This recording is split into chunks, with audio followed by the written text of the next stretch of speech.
The spirit of innovation is deeply ingrained in America, and Google is helping Americans innovate in ways both big and small. The Department of Defense is working with Google to help secure America's digital defense systems, from establishing cloud-based zero-trust solutions to deploying the latest AI technology.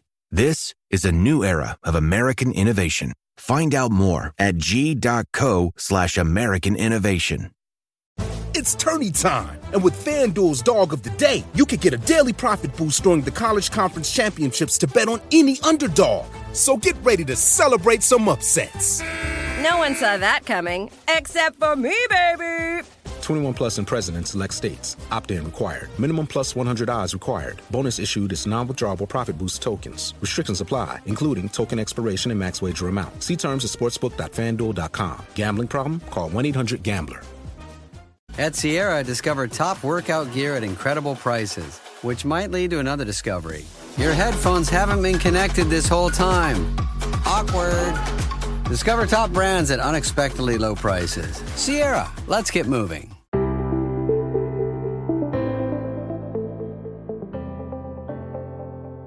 Hello and welcome to the Paddock and the Pavilion with me, your host, Stephen Wallace. Who are the greatest horses ever to win the Grand National? Today's guest, Oli Hein, author of the 2024 racing book Immortals, joins me to reveal the legends he believes truly earned their place in history. Plus, you'll hear the stories of 3 unlucky losers, horses that for one reason or another never claimed the most famous prize in national hunt history. Hello, Oli. Welcome to the Paddock and the Pavilion. Thank you, Stephen. Great to be here. Thank you very much for being on the show. The festival's over, so now we're going to concentrate on the Grand National. And you did go to the Cheltenham Festival. I did. I live here right beside Cheltenham anyway, so it'd be rude of me not to. So I always go one day a year. This was the first time I've been on a Thursday, which was great, which is the Stayers Hurdle Day and the Ryanair Chase. But yeah, it was as predictably good fun as it is every year. Good. And now the focus is the Grand National. And on this show, we've already had a winning trainer in Lucinda Russell. We had a winning jockey in Charlie Fenwick. And today I've got a diplomat and an author. There you go, Stephen. Yes, a bit of a strange mixture, isn't it? Yes, my latterly I have gone into the world of writing, focusing initially on horse racing, but previously, yes, I was a diplomat for the UN, for the OSCE, for the UK. So I had postings in the sort of more remote places like Kosovo and Turkmenistan, and also the sort of the not so hardship postings like New York and Paris. But yes, the one thing they've all got in common is that everywhere I went, except Kosovo, that is, I always tried to go to the local racecourse to see what it was like. But I don't remember there being one in Pristina. But there were in all the other. There were. Oh, yeah. So obviously, I loved going to all the ones around Paris because I used to live very near Maison Lafitte, and so I used to go there into Auteuil, to Saint-Cloud. Then I was in New York. I was based in New York as a diplomat there, working with the UK mission to the UN. So there was Belmont was probably an aqueduct were nearby there, and then in the much more remote part of the world in Turkmenistan. In Ashgabat, where I was a diplomat for the OSCE back in the day, they do have a hippodrome there, but they don't run thoroughbreds. They have a incredible local breed there called the Yakhalteke, which is one of the most stunning horses you could imagine. It looks a bit like a beautiful, skinny thoroughbred. I can't really just do it justice describing it, but you see them racing there. So yes, I have seen a variety of things across the world as a diplomat. As you said, you've written several books, and one of them is Immortals, the stories behind 50 great national hunt horses. And today we're going to focus on the horses in that book that ran in the Grand National. Some of them were unlucky losers, and 6 of them were winners of the race. But to start with, you must love horse racing. I do. My father is to blame. There's always somebody, isn't there? In this case, it's him. So I was. He initially was brought up in Mauritius because he was from there, and there was only one racecourse there, and it's a very hugely popular sport there, only flat racing. And when I was brought up there initially in Mauritius too, they're my first memories of being at the races in Mauritius, in fact. And then when we moved over to the UK, there would be the occasions where I'd skip Saturday school, so he'd take me to Newmarket or to Newbury or something else. My brother and sister showed no interest in it, but I was just sort of hooked from an early stage. And what I got from him was a sort of the intellectual challenge of working out the winner rather than actually betting, which, okay, when you go on race days, we'd put a few quid on, but otherwise it was all about just looking for those good horses that just shone out. And I guess that's what first infected me with wanting to write books about great horses, be they flat or jump horses. He might have struggled picking winners this year at the Cheltenham Festival then. He wouldn't have been alone if that had been the case, that's for sure. It was a nightmare from a punter's point of view, and I'm pretty glad I didn't go on the last day where the first winner was 100 to 1. I thought, oh, and yet somehow it sort of fitted in with the rest of the week, didn't it? It just felt, yeah, that sounds about right. It was a very entertaining week, even if it wasn't so happy on the wallet. So did you ever ride a horse yourself? Yes, I used to a couple of things. So I used to do a little bit of riding as a kid, and then in Mauritius, where I've lived and go back to frequently with all the family there.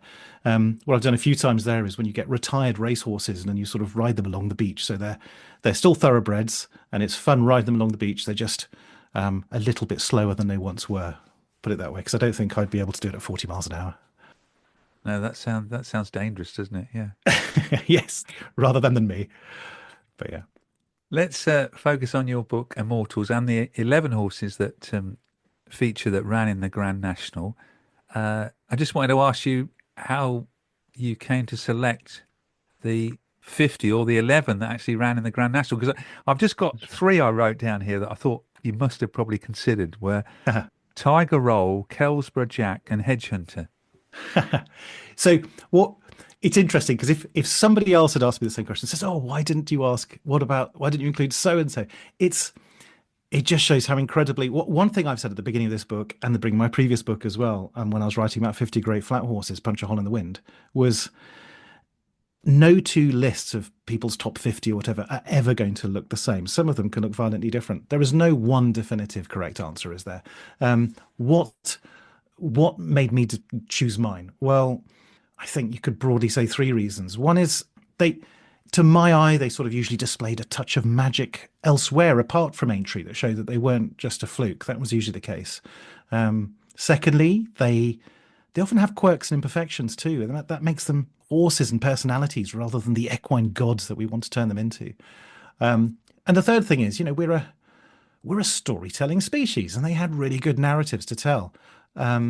We don't just want to know how good a horse is. We want to know their story. And all of these horses I chose, they ticked those boxes, and put all together, they had this innate ability to just put them above the rest. And in my eye, at least, and that's just a subjective point of view, but not only in their day, like they shone out in a way that was sort of affected. They'd have likely shone out in any era, really. And as for the horses you've just mentioned, excuse me, the answer is yes. That's not the wrong answer. It could have been some of them too. As it happened, I didn't put Hedge Hunter in mine. You could have done. I remember he came second in the Cheltenham Gold Cup, as well as coming first and second in a couple of Grand Nationals as well. The 2 that I thought, I could include them, but I didn't in the end. One was called Poethlin, and the other was called Reynoldstown. Both dual winners. Dual winners, yeah. And which was quite rare. But I think I had to sort of limit myself to 50. So I thought, something had to give. So what about Poethlin? I could talk briefly about him if you like. So he was, he's a dual winner, isn't he? Yeah, he was a dual winner, but he won the last one at the end of the First World War when it was held in Gatwick, and it wasn't actually called the Grand National. Like they weren't allowed to call it that. I think they called it the War National Steeplechase or something like that. And then he won when they returned back to Aintree after the First World War. He won again, just to go and show that it was sort of not a fluke. He carried 12 stone 7, I think, which was the equal joint heaviest weight of any. He was ridden by Ernie Piggott, Lester Piggott's grandfather, when he did that. And yeah, it was called the Victory Grand National, the second one he won, when they sort of started again. It was 150,000 spectators that day at Aintree, I think. But he won well. He won twice. you could say, well, why didn't you include him? Just wasn't space, really. And secondly, there was Reynoldstown. Now, he won twice in the middle of the 1930s, middle of the 30s. Now, I think I just mentioned I want stories with, horses with good narratives. What was interesting about the two that Reynoldstown won in the mid-30s was that there were some really interesting narratives about both of those races, but they weren't about him. So he was, for those who don't know, he was like almost a black horse, pretty rare. It's sort of bred in Dublin. And so he ran in 1935 as an 8-year-old. And that race, though, was totally overshadowed by the Golden Miller affair, which I think we're probably going to talk about later on. His winning time, it actually sort of was, I think, was a joint fastest as well. So people sort of forgot about him winning that race because the story very much lay elsewhere. And then when he won the second time the following year in 1936, he was, it's fair to say, recipient of a lot of luck. There was this 100-to-1 outsider called Davy Jones, who was having this incredible run under the great amateur rider, Lord Mildmay Fleet. And in the second last fence, miles ahead, his bridle snaps, and then no jockey would be able to sort of control him. So he sort of veers out and runs past the last fence. Reynoldstown's 20 lengths behind, pops over, under a big weight still, and manages to win. So again, there are extenuating circumstances in both of his victories. So he wins twice, and he still, like Poithlin, gets excluded from my list. I'm so sorry to both of those horses, but, something had to give. But the fact is, there's interesting stories everywhere if you go looking for them. But yeah, they were some of the ones that I chose not to include, but I hope they forgive me. So what's your own first memory of the Grand National? My first memory is definitely Corbière, 1983. My dad tells me, but you watched Grittar last year, and that was amazing. We actually knew the jockey of Grittar as Dick Saunders, because he was a sort of Northamptonshire farmer. We sort of knew him because that's where I was brought up, and he was a lovely guy. My dad said, "Don't you remember that?" I said, "I don't actually, but I do remember watching Corbière," and that was watching him beat Greasepaint in '83 was like, I remember thinking, this was amazing. I want to watch this again. So that was my earliest one. Any notable big wins? Big betting wins, or I'm not going to say big, because I don't bet big per se. But yeah, the two that really stand out for me were 1994 with Minahoma. I had him and Moorcroft Boy in third place as well, which I was happy about each way. And then Comply or Die, which was 2008. And I did, again, they were comparatively small bets, but the point was and Tiger Roll I won on as well the first time. So, but the thing is, I'm not going to make a big deal of these, because in between all of those were an awful lot of, forgotten also-rans as well. So, what 1 year in 10 is about my average, I think. And did you watch the race in any unusual places amongst your travels?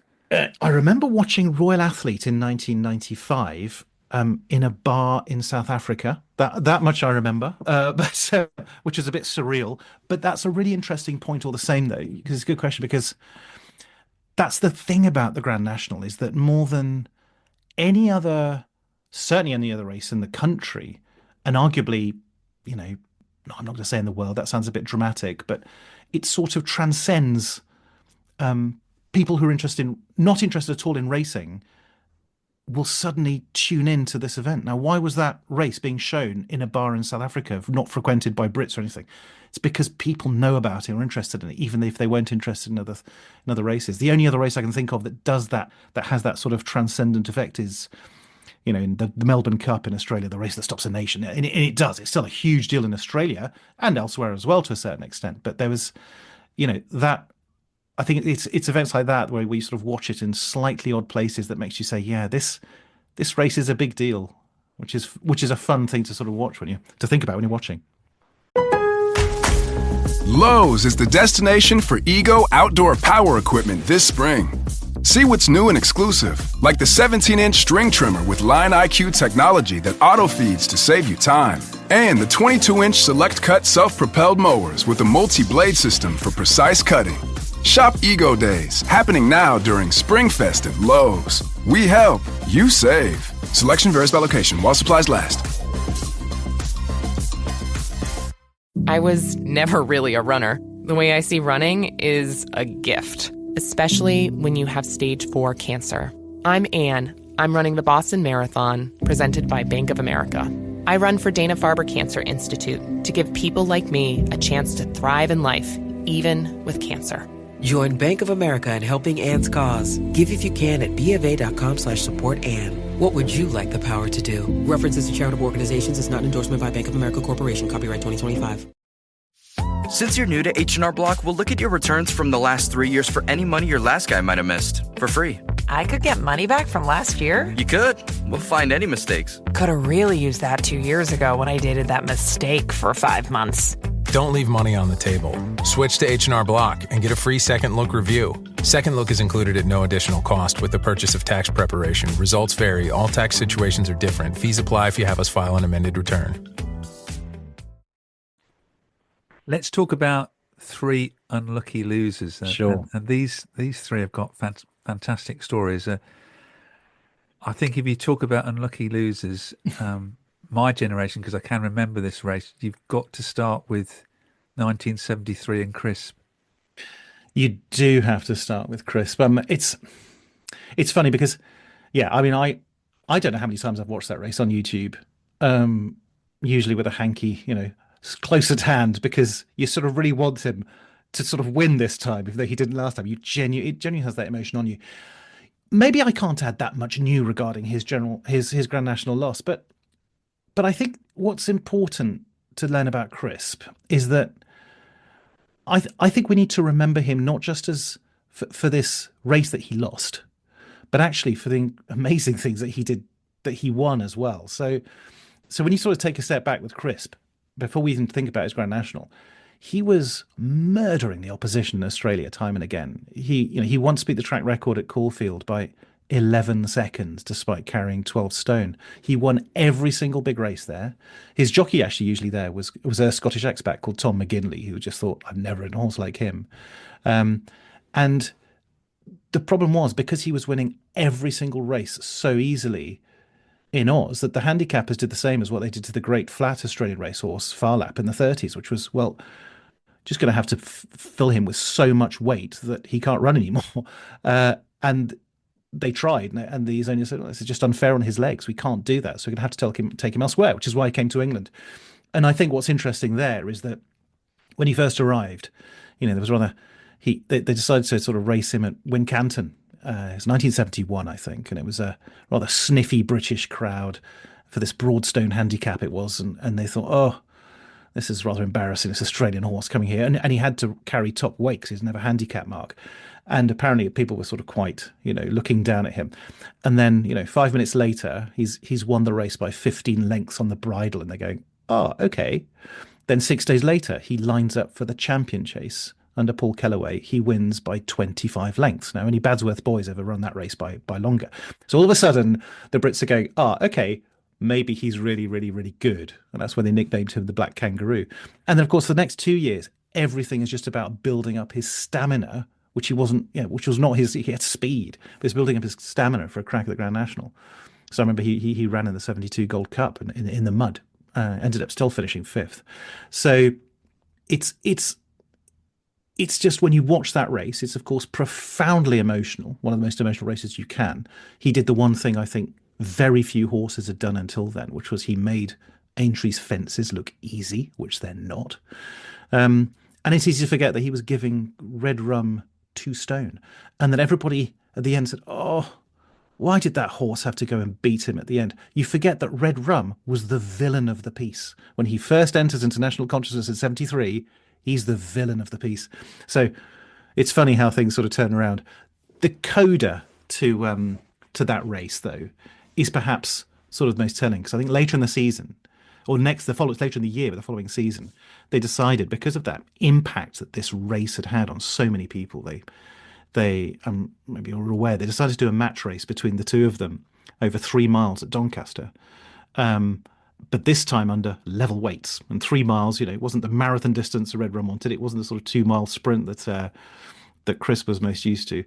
But over 3 miles at Doncaster, level weights, there was never a doubt who was going to win. And sort of Crisp had absolutely no problem polishing off Red Rum in those circumstances, but sort of thinking, what might have been. So it's worth remembering Crisp as a great racehorse all round, and not just one of the 2 participants in the greatest Grand National ever run, if that makes sense. I certainly agree with you, wanting him to win the race one day. I've spoken to Richard Pittman quite a few times on this Right. podcast, and you always wish that Richard could get up and win once. And your Yeah. book, there's this fantastic quote I thought from Robin Oakley, where he said, "If the day belonged to red rum, the memories belong to crisp." Exactly. I think Robin captured it so perfectly there because it what you're doing there is you're separating the victory of the race from the emotion of the race, and that's I'm sure there are a few races that are as emotional as engaging as that one, but not many. And it's true that there's very few times that you've ever willed the horse in second place to win as much as you do that. Not just the first time you watch it, but every time afterwards. The other two unlucky losers, Easter Hero. Yeah, so Easter Hero it's interesting because a lot of there's a lot of horses who are sort of very well known from to national hunt aficionados. Easter Hero, lots of people do know about him, but maybe not that much. And I think it's worth digging a bit deeper. Now he's a horse in the late 20s and early 30s, at least when he ran. He actually had a lot of bad luck throughout his career, but I think the point that I've made here, and I'm basically quoted Timeform, which they think that the race he ran in 1929 to come second in the Grand National was based on their clever algorithm and data crunching that they do. They believe it was the best performance by any horse in the history of the Grand National, which is quite something to say, isn't it? So let's take a step back. What was different about Easter Hero, he was foaled in 1920 in Ireland, is that he was like a new kind of breed. He was much more slimmer and more athletic than the sort of huge beasts they used to breed before then. And he was only 16-1 compared to the sort of, they were always over 17 hands, all the horses he used to win the Grand National before then. He had incredible speed. He won 2 Cheltenham Gold Cups, which were still in its relatively early days, of course, in the late 20s, but he won them by 20 lengths each in 1929, 1930. He won lots of other races. So when he ran his first Grand National in 1928, he was also, top weight and at 12 stone 7. He was doing fine, and this is the first of his sort of bad lucks, if you will. He was doing fine until they got around to the canal turn on the second fence, and then he landed on top of the fence. Not sure that he was a ditch in those days, I think. And we all know the story about 1967 and Foyne-Avon. Well, actually, in 1928, it was pretty much exactly the same thing. When Tipperary Tim was the 100-1 winner, only 2 finishers. But it was Easter Hero, who was one of the greats, who'd actually caused it. So when he came back the following year, 1929, he ran this amazing race, huge weight, bottomless ground. He ran with a twisted shoe for half of it, and it was 66 runners. Almost inconceivable. And yet it was only in the run-in, in the infamous elbow, that he's caught by another very, very good horse carrying stones less called Gregorlach. So that performance, Timeform said that was as good as a performance, as good a horse who'd ever done in a Grand National. And then he kept having bad luck. But the following year, he had a tendon injury, so he couldn't run. 1931, he was cruising in the lead on the second circuit, and then at Beechers, just before he took Beechers, a loose horse just smashed sideways into him. Nothing ever seemed to work out for him, and yet he was one of the greats, and one of the greats who ran in the National. So yeah, he was retired soon after that, aged 11. And for those aficionados who remember the 1970s and the great days of those, he wore the same colours as Sea Pigeon because he was owned by Jock Whitney. Yeah, it's easy to forget that in his day and for several years after that, the Grand National was the bigger race than the Cheltenham Gold Cup.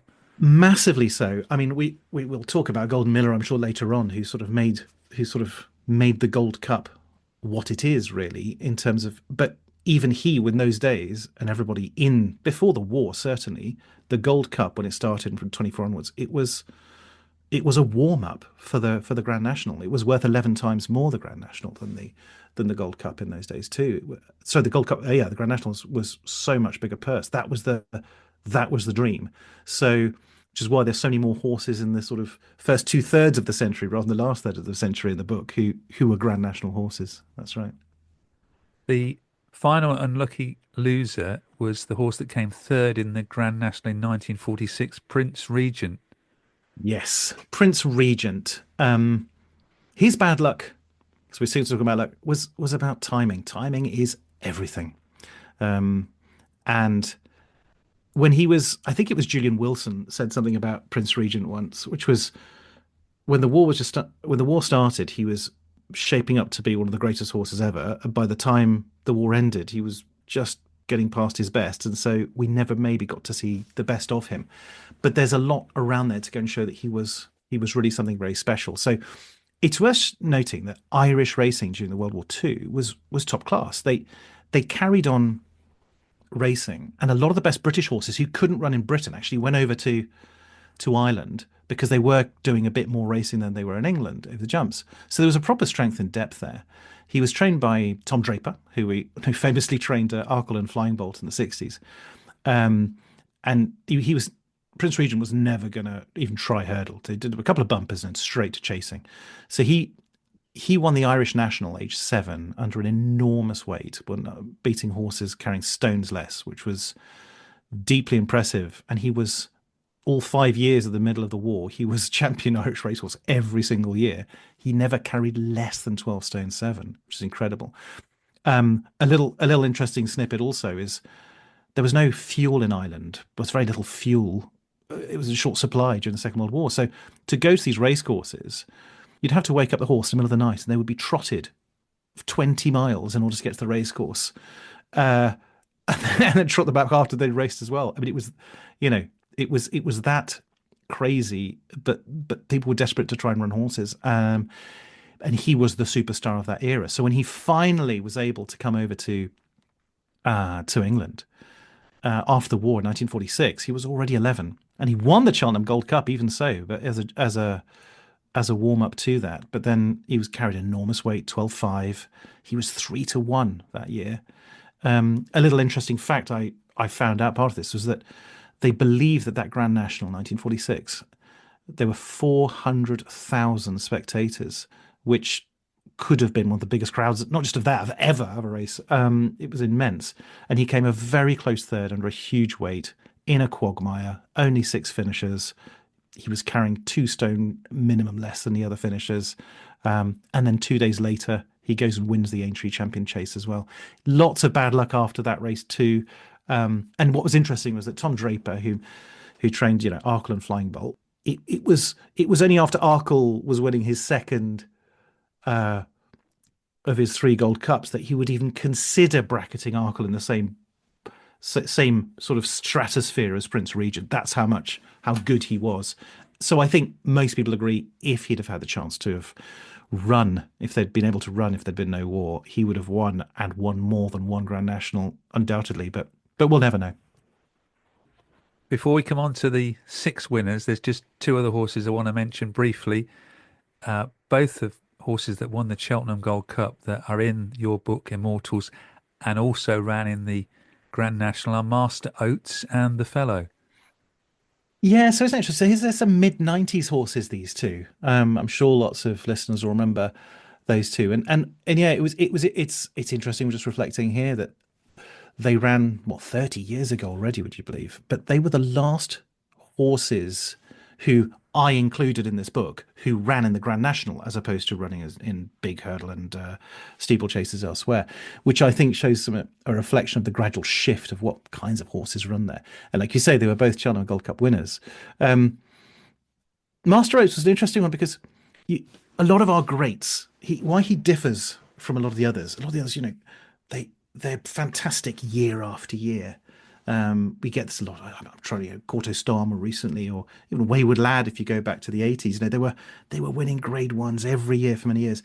Master Oates wasn't like that. I mean, when he started, he was a properly ordinary horse, but he showed the growth over about 2 years that he made in terms of his rating from where he was to where he ended up was one of the biggest step ups in terms of a rating of any race. It was astonishing. He then ran in the Grand National a few times, won once, of course, and obviously as a Gold Cup winner, he was always going to carry a big weight. I remember once he came 5th or so, and even Norman Williamson came off afterwards and said he may not have won, but it felt like he won because he was not that far away, carried a massive weight, ran a tremendous race. He was a bit of a mystery, Master Oates. He he sort of shone briefly like a shooting star rather than the comet, if you will. So he was but when he was good, he was very, very good. And the fellow I absolutely adored, and he sort of he but he personified. He's not didn't personify anything. He wasn't a person, but he was a symptom of, I wish more French horses would come over to run in this country, because when they do, they add so much to it. Like we know with Il est Français has done for the last couple of years here. He not only did he win the Cheltenham Gold Cup, he came with, I think, François Doumen's legendary phrase, he came within the length of a Gaulois cigarette of winning two more. So, if he'd had a tiny wee bit more of luck, we could have been talking about him as a three-time Gold Cup winner. As it happened, he then ran once in the Grand National. He got pretty tired on his. It was only just after he'd won the Gold Cup, so he got very tired and sort of fell at the Canal Turn. But he was the last horse that I included, along with Master Oates, who ran in the Grand National. Like I said, that was 30 years ago. Red Rum, I think, being the last actual winner who I've included in the book.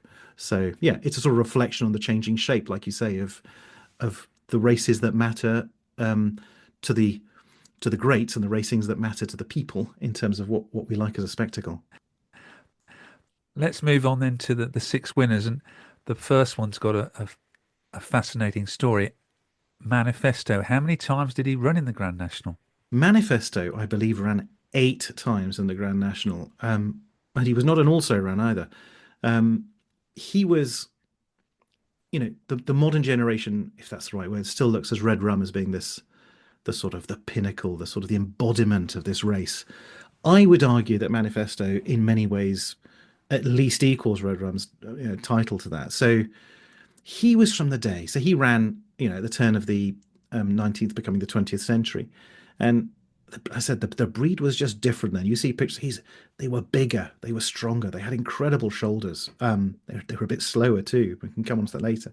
But he ran 8 times, whereby he won it twice. He was placed 4 times. He stayed on running. His last time he ran, would you believe, he was 16 years old. And his third place, only in 1900 he came third. And he was aged 12 already.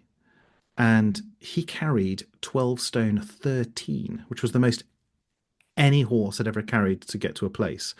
And by all accounts, there was grown men and women crying in the paddocks afterwards, weeping at the effort that this old horse had managed to do.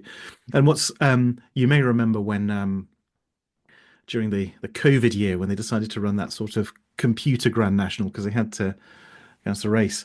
I think Red Rum was programmed to win it, but it was Manifesto running him a very close second in that as well. So he was one of the true greats of a previous era for sure.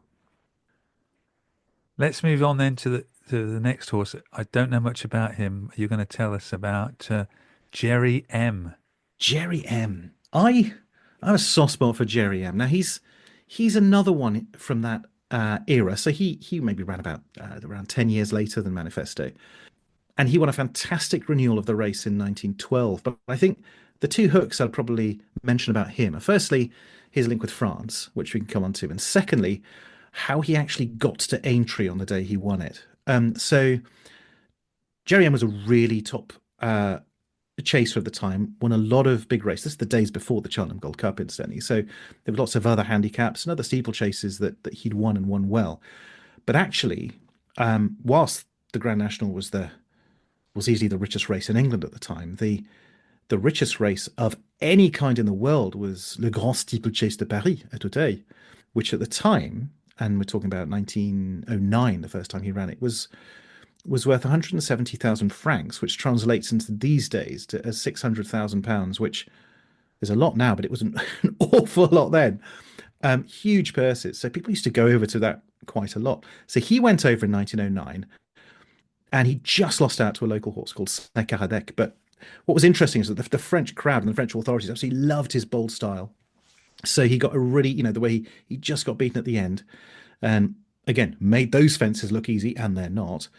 And so the authority said to his connections, can you bring him back again? Because we really like him and he adds an extra dimension. So they did.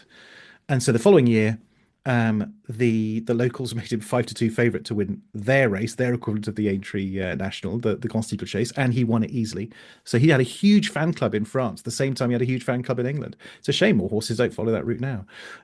So then he had periods where he was off, and finally he goes to Aintree in 1912. There's a huge coal strike at the time, so there's virtually no trains running. Now he's trained down in Surrey, and he has to get up to Aintree, and so these days, of course, you just pop in the trailer that morning, or you go into the plane and nip over from Ireland to England or whatever, and it's all very easy.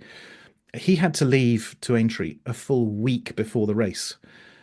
He takes there's only one train a week from going from Surrey to London that week. He gets on it. He spends a night at Knightsbridge Barracks.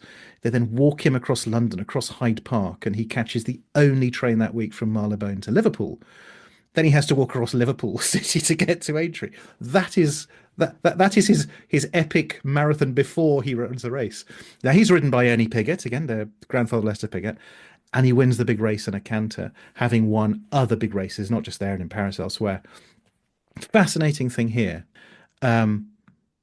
People will just guffaw at this, but I'm not. I can only repeat what was said at the time. So Ernie Piggott swore that at the second canal turn, there was a horse ahead of him who did what Easter Hero was to do a few years later, which was try and jump on the canal turn and then sort of land on top of the fence. And Ernie Piggott swore, he said he didn't have time to turn left or right, and that Jerry M just said okay, and then jumped not just the fence, but jumped over the horse who had landed on top of the fence. Now that sounds ludicrous, and other jockeys afterwards said, yeah, pretty sure I saw that too. So, make of that what you will. So it'd been a truly impressive victory, and it was his last race. But yes, it's nice to keep old stories like that alive, I think, about some of the greats from the past.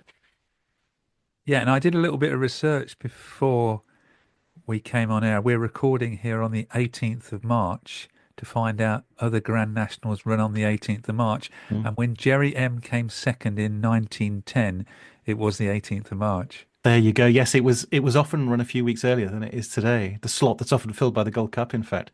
So that's very, very good to know. How many years ago is that? 116. There we go. 115, isn't it? 1910, did you say? 115. 100, yeah. And he was carrying 12.7, and Jenkinstown, the winner, was carrying 10.5. Yeah, that's right. He'd come second in that race as well. And it's so often you get these. It's when people sort of say, oh, why does this have to be a handicap? Well, because all these great horses who sort of lumbered with massive weight run these epic races and still don't win. But it is what it is. But he was an impressive horse, which I think he often sort of gets forgotten in the midst. But I think it's worth remembering. He was quite special.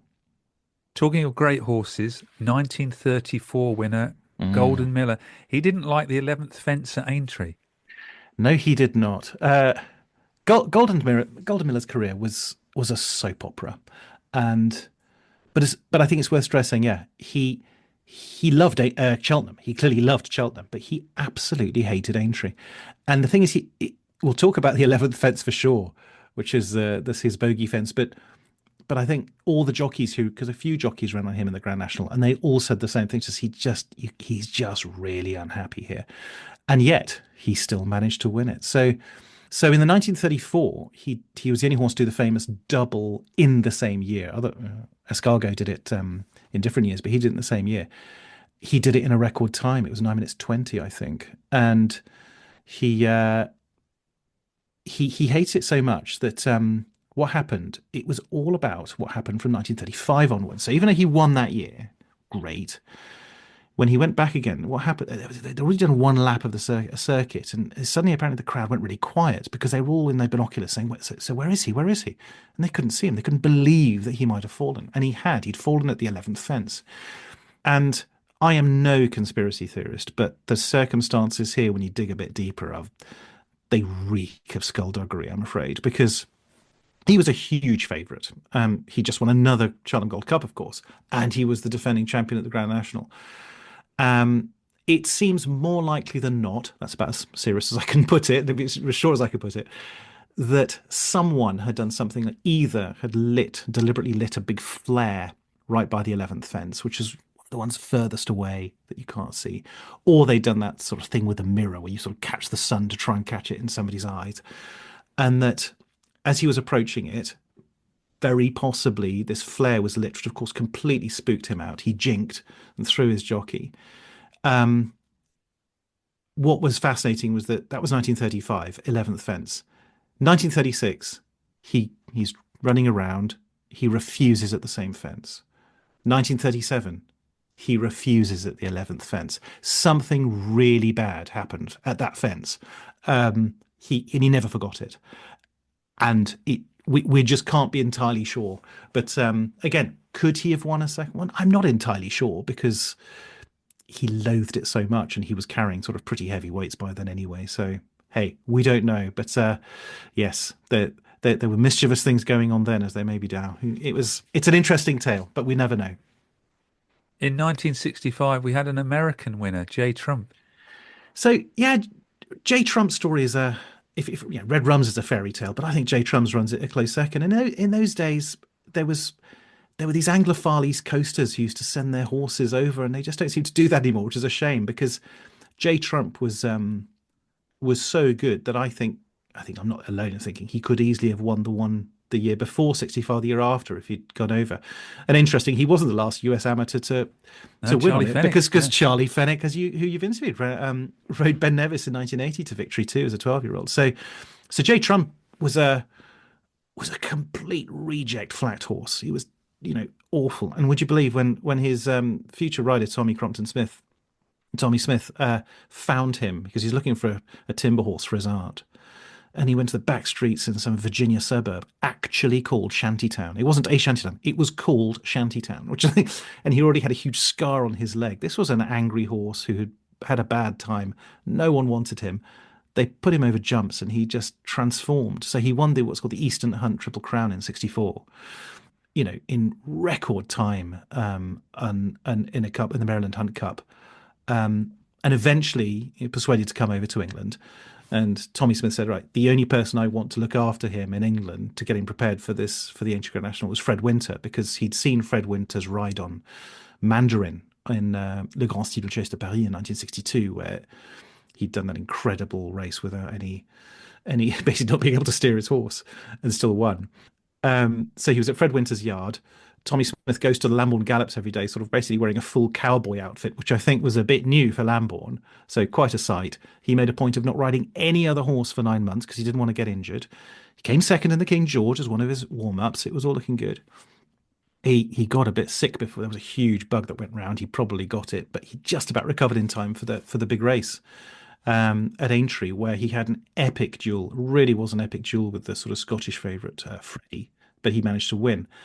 And what was interesting that day was, again, huge numbers of Americans had come over. They knew about this horse who had a good chance of winning, and they'd come over to the Grand National.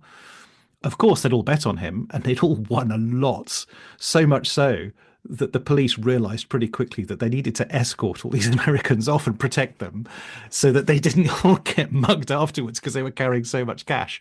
And astonishingly, he then goes back and comes in a whisker of winning the Eastern Triple Crown, East Coast Triple Crown, again in 66. So surely the best national hunt horse, I think, trained in the US. And I wish it could happen again. I wish they could bring over some more. Hi, this is Javon, your Blinds.com design consultant. Oh, wow. A real person. Yep. I'm here to help with everything from selecting the perfect window treatments to... Well, I've got a complicated project. No problem. I can even help schedule a professional measure and install. We can also send you samples fast and free. I just might have to do more. Whatever you need. So the first room we're looking at is for... Shop Blinds.com now and save up to 45% site-wide. Blinds.com. Rules and restrictions may apply. Looking to upgrade your home's curb appeal? Go with the pros at Door Pro America for all your garage door and opener needs. Upgrading your garage door can instantly improve your home's look and can also be a great return on investment with an average ROI of 194% according to a 2024 cost versus home value report by Zonda. Call Door Pro America today to schedule your free estimate and save $150 on a new garage door. Call 877-DOOR-PRO or visit doorproamerica.com. Two left, and these two ran against each other in, was it 4 Grand Nationals or 3 Grand Nationals? But we'll start with Liscargo, who came third, he came second, and they finally won the race 50 years ago when he beat Red Rum in 1975. 50 years ago. That's right. So actually, it's interesting. We just talked about J. Trump. L'escargot as well had a US link. We think about him being an Irish horse running, but there's an interesting US link here, and he's in their Hall of Fame. I can come and talk about that. But what's interesting about L'escargot is he's a slightly forgotten horse because he won the Cheltenham Gold Cup twice, as well. But then they just focused for 4 years trying to get him to try to win the Grand National, which of course he eventually did, where they weren't focusing on him winning any other races. They were running him over different distances, different things. So he was never given a chance to win many more races in the second half of his career. He was clearly quite a tricky ride. You can see Tommy Carberry on him is masterfully trying to steer him round. His quirks was that he loved eating eggs, and he developed a fear of donkeys for some reason nobody ever understood. Like you say, he'd finished third in that epic race of 73 miles behind Crispin Red Rum. Then he came second behind Red Rum in what I think was Red Rum's strongest year in 74. So he obviously liked it. But then in 75, like you say, he did something that no horse had ever done. He trounced Red Rum at Aintree. Now, Ragtrade beat Red Rum the following year, but that was only by a couple of lengths. But L'escargot, as a 12-year-old, put 15 lengths between him and Red Rum, and with his jockey completely motionless, it could easily have been 30. It was an astonishing performance as a 12-year-old. I think the saddest thing was that only 9,000 people were at the course that day. And the reason for that was that the Topham family, Mirabel Topham, was in the process of selling the site to the property developer Bill Davis, who wanted to just turn Aintree basically into just build houses over it. This was the days when people were really thought the race was coming to an end, that it was just the racecourse was going to disappear, and he therefore was in charge of the entry prices that year, and he basically trebled them. They've been 300% more expensive than they'd been previously, trying to force people to not be able to afford to go to the race and say, oh, you see, no one's interested in this race, so let's build houses on here instead. It was a very cynical ploy. Fortunately, it didn't pay off. But it's an amazing performance. But what was interesting is that before he'd even won his Cheltenham Gold Cups, his US owner, Raymond Guest, who has all been obsessed with winning the Gold Cup, had taken him over to the US to run some of their big races there as well. And he won the Meadowbrook Handicap Steeplechase in Belmont in record time and became placed in several others. So he was their horse of the year, would you believe, in America, Steeplechase Horse of the Year in 69. And he was a member of the US Racing Hall of Fame from 77. But I don't think he ever got the same recognition in Europe, bizarrely. So I think it's a shame. Maybe we should rectify that. Yeah, there's a great book by David Owen about L'escargot that came out last year, and David was a guest on this podcast. And I hope he said the same sort of thing, that this is a slightly forgotten horse. And with your diplomatic hat on, he was owned by the US ambassador to Ireland. That's right. Raymond Guest was a proper Anglophile. When there used to be lots of Anglophile American diplomats at the time, and he was in Ireland, and he came over, but he always kept really strong links. Both, of course, he had Derby winners, of course, on the flat as well. So, but yeah, he was a great addition to the British racing scene.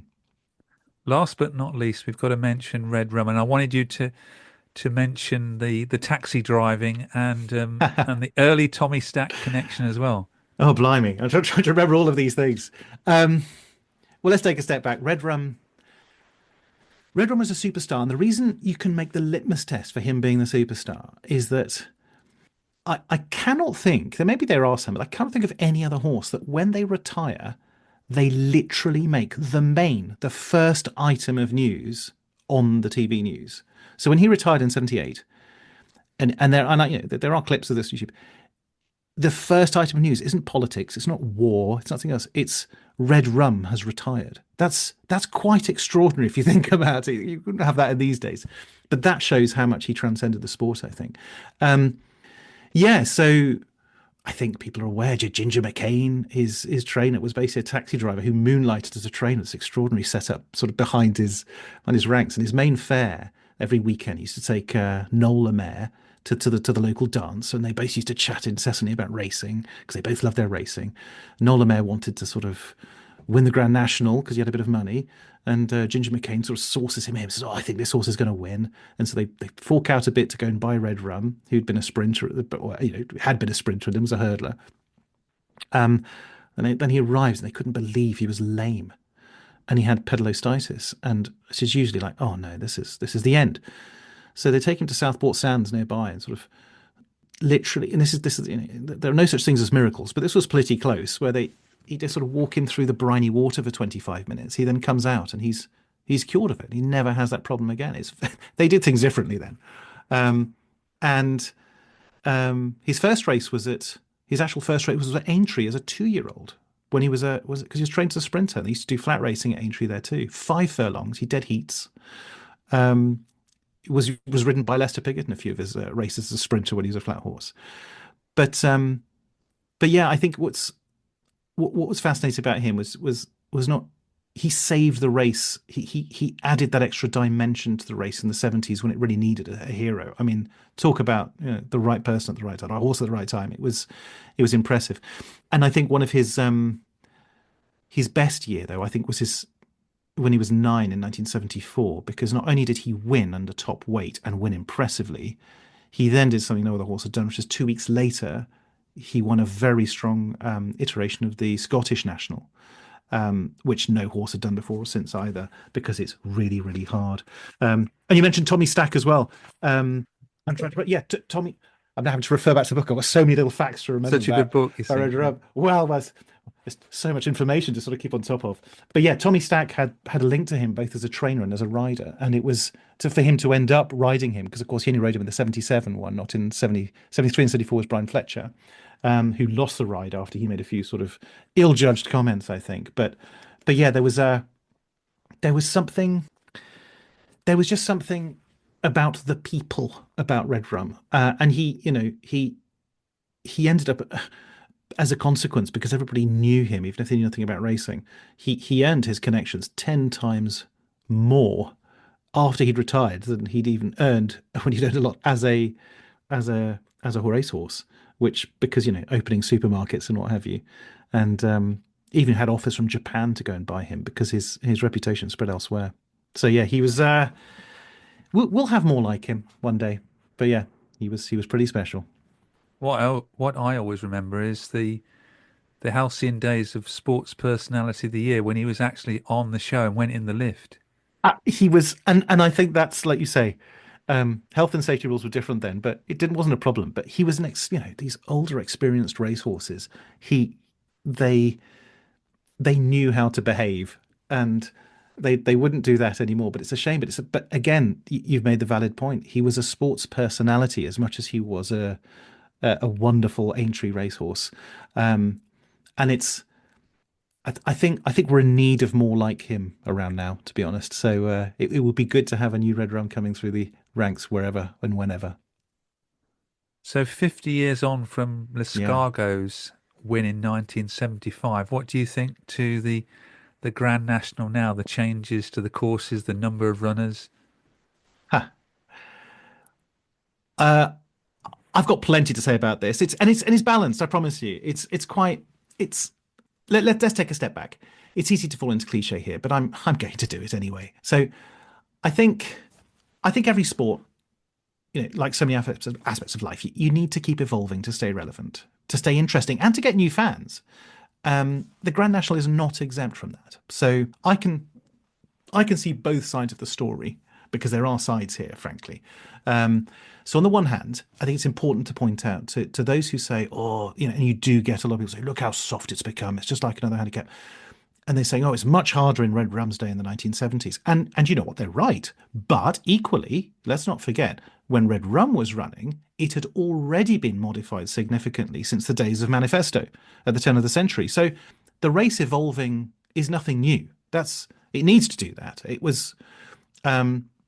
And I think one of the key factors here we need to bear in mind, which I don't think is mentioned very more, but it's just my view, is that one of the key reasons we need to keep evolving this race is that the breed itself is changing. So the National Hunt horse, I was just saying, looked and was built so differently. You can tell in the photos, but we know that anyway. And I'm not a breeding expert, but they will tell you that the very makeup of the horse of Jerry M. Manifesto was so different. They were taller, heavier, bigger bones, sturdier, huge shoulders. They were stronger. They could handle those Aintree challenges 100 years ago better than a modern horse can. But the big trade-off that we've made that is for speed. We want our national hunt horses now to be more fast and more athletic, but you can't have everything. So if we take a step back and say, that I'm sure you know this fact as to Stephen, who still holds the record for the 4.5 mile, and it's been slightly shortened recently. Mr. Frisk. It's Mr. Frisk from 1990. It was very rock hard ground, but it was 8 minutes 47. Right, so that was a fast one, but that's the record. But if we go back and you look at all the winning times over the 1800s and even in the early 1900s, they were usually run in over 10 or very often over 11 minutes. Not even in heavy ground. They were just slower. They took it slower because it was a marathon, not a sprint. Whereas now the speed factor has become much more. But these were slower animals. They were bigger beasts. So the fact is, if you're going to change the makeup of the breed, which we have done, then it's only fair that you change the makeup of the race to try and reflect that, to make it fair on the modern horse. I think the issue, if going back to your question about the significant change, there's been quite a few changes, but last year I think there were quite a few. I think the issue lies with how far and how quickly you choose to introduce those changes. So, to my mind, I think I've defended the fact we need changes. That's what I've been trying to say. My issue, I think, last year, and it's a personal view, nothing else, is that I think it felt like too much all at once. So, firstly, horse safety and welfare is the absolute fulcrum around which everything else should spin. Right? That's non-negotiable. That's super important. They're the heroes, not us. That's absolutely right. Why I think it was a little rushed was that it introduced so many changes all at once.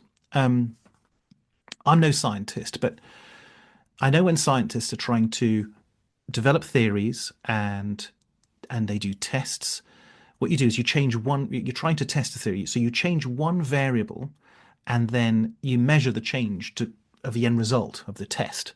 You go and see if anything's different. And if you got a different result, well, that was because of the one thing that you altered.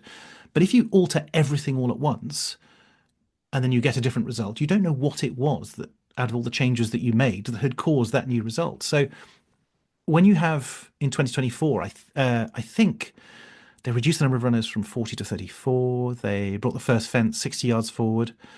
In order to to reduce the speed that they often approach that first fence at, they've increased the sort of the lowest rating a horse that can run in. They started the standing start. They introduced. There was the soft rubber toe boards on the jumping side. That's just off the top of my head. I think there are some others as well. Now, all of these things that makes for great tactical PR, but you can't then tell if.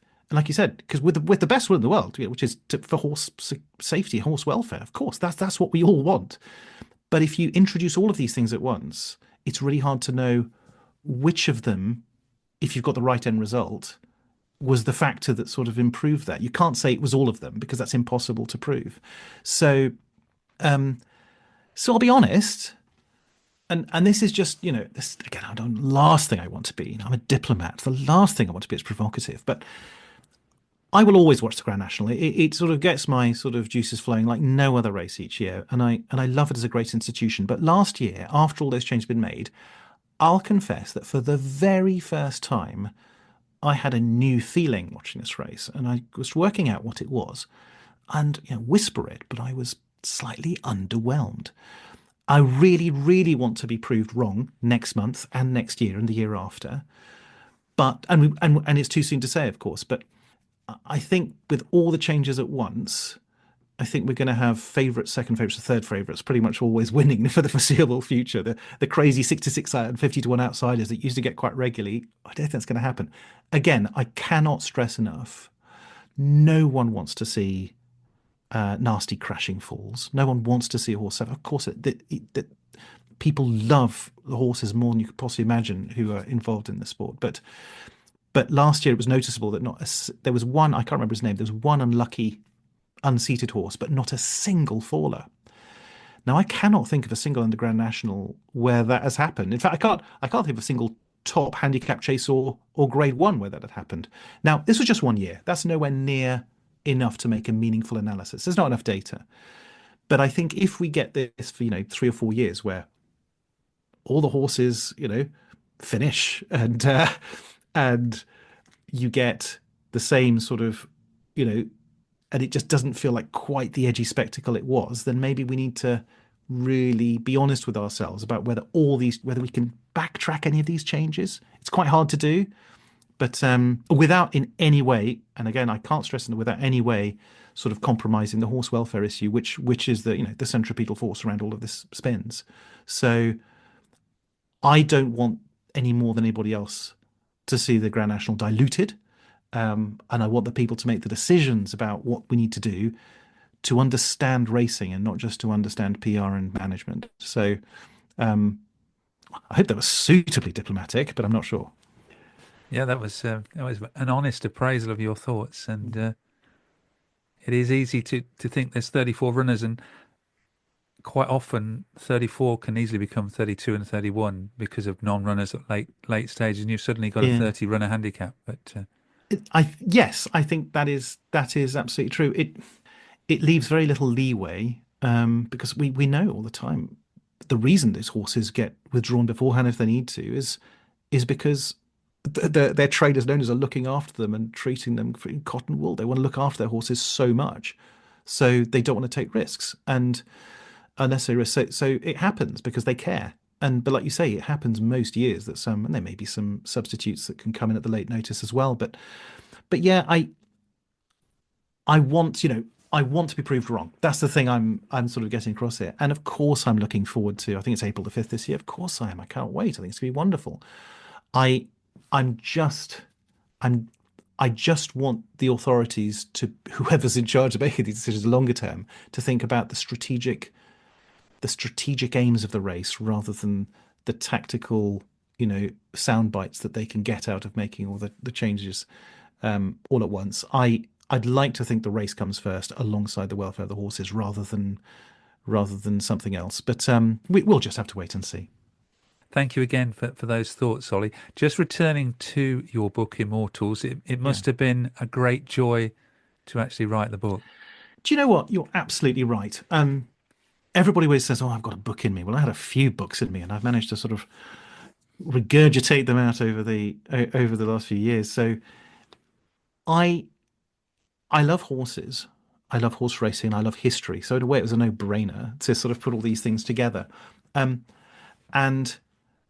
I think what I really was overjoyed researching this book is just uncovering these little nuggets, because most of us who enjoy racing and have done for many years will know the overall, the sort of top level story about these. But for me, it was uncovering those little nuggets underneath that started making these horses personalities and started making all their connections around them personalities too. And it added a whole new dimension to my appreciation of them. And of course, half the joy here, of course, is becoming, your guilty pleasure of going onto YouTube or wherever else to go and watch some of those old races again, because they were great fun. And it was great because I did this for my previous book as well. They're on 50 great flat horses too, which is much more international, if you will, because, jump racing still has its, all the great ones do feel this. They're mostly from England and Ireland, smattering of French as well. I would love to be able to update this book in 20 years' time with lots of new horses. The problem is, of course, that if you keep at 50, you're going to have to get some of these are going to have to sort of go by the wayside. So maybe the next one's going to have to be 75 great racehorses, or I'm just going to have to grow it even further. But that's something you can only ask me in 25 years' time. Yeah, hopefully there'll be a few more Grand National horses in the Immortals Part 2. Yeah, I really hope so. And here we are coming up to. I mean, we've just had a very impressive Cheltenham Gold Cup winner who was already favourite for the Grand National. We still don't know if he's going to run, of course. No, he's just pulled out today. Ah, you're ahead of me. There we go. Yeah. So that in itself, you're ahead of me. That in itself is interesting because well, I don't think I need to spell it out. It's about the sort of importance that people put on the different races. Will the Grand National, if Cheltenham Gold Cup winners like this, who are already favourite for it, don't run in the Grand National, will there ever be any other future greats? And of course, that's a word open to interpretation. Who could make a sort of top 50 list like this? I hope so, even if it's not this year. But we shall see. Where can listeners get Immortals? Immortals is, of course, you can buy it in your usual places online. It is published by Pitch Publishing, so feel free to go to their website if you want to go direct. There's obviously the bear moths like Amazon, but also it's certainly available in my local Waterstones and Hatchards, so hopefully it may be available on the high street in your town as well. Thank you very much, Ollie, and thank you very much for being on the Paddock and the Pavilion. It's been a wonderful experience. Thank you so much, Stephen. Hope we can chat again soon.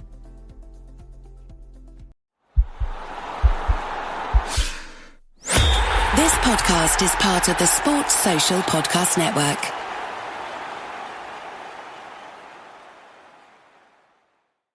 It's more challenging than ever to meet the demands of competing priorities that work throws our way. From emails to reports and project proposals, we need help to get it all done. Grammarly is the essential AI communication assistant that boosts your productivity at work, so you can get more of what you need done faster, no matter what or where you're writing. Grammarly sets the standard for responsible AI and equips you with the best tools to do your job, like AI-powered features that help you write and edit quickly everywhere you write, or tone features that help you communicate more confidently. Just a few clicks can tailor your tone and writing so you come across exactly as you intend.